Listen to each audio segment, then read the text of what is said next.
We were just reading from A Map of Life. Good, thank you. 121. We've probably read this before. I'll read it again. The supernatural life, how it works in the soul, page 121. We are reading from A Map of Life.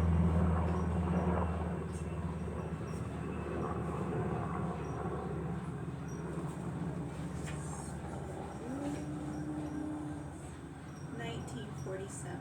Originally 1937 was the first printing. This is the 8th printing, 1947.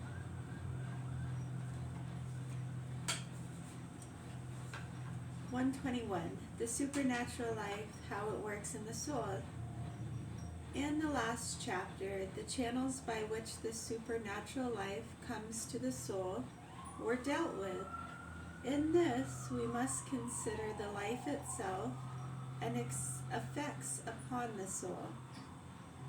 It is to be observed how careful Scripture is to make clear that grace, the gift of the supernatural life, does not destroy nature, but elevates it.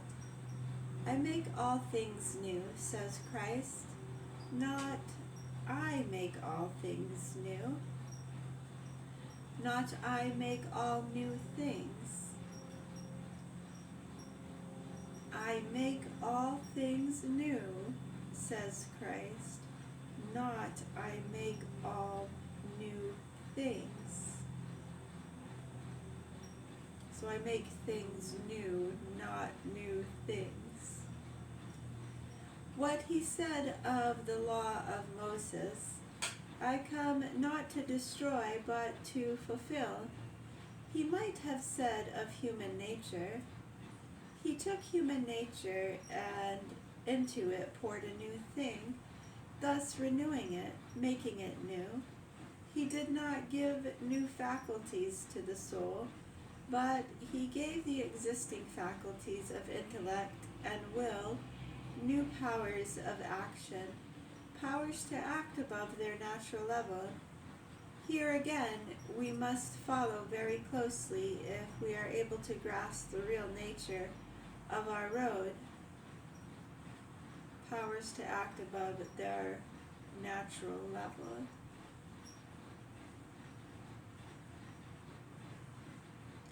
Man by nature is a union of body and soul. Sure, so one could take that in a powers above their natural level.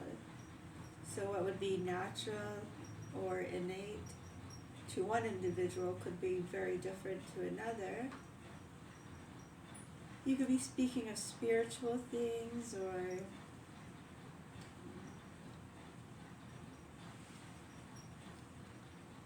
powers to act above their natural level.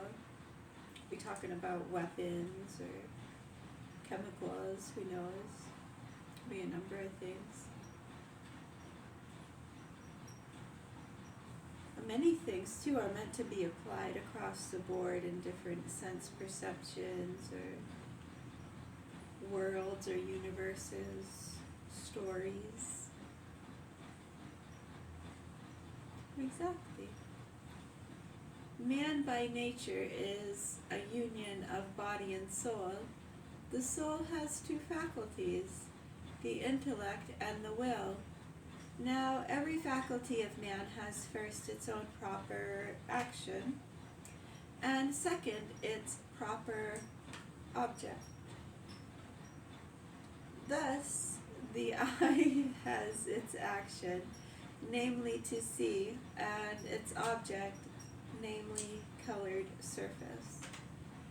So the intellect has its action, which is known or which is to know or be aware of, and its object, which is truth. Likewise, the will has its action, which is to love, and its object, which is goodness.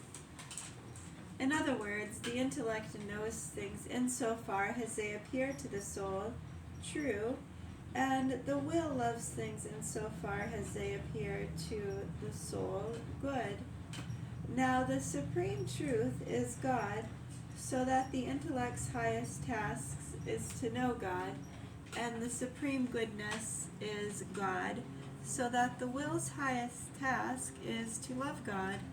The natural life of man's soul might be set out as follows.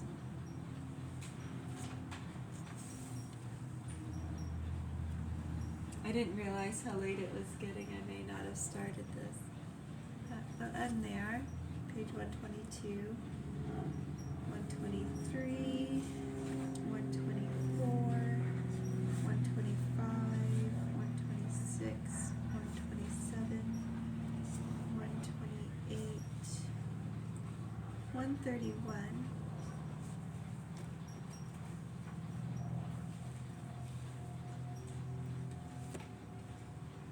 You're welcome.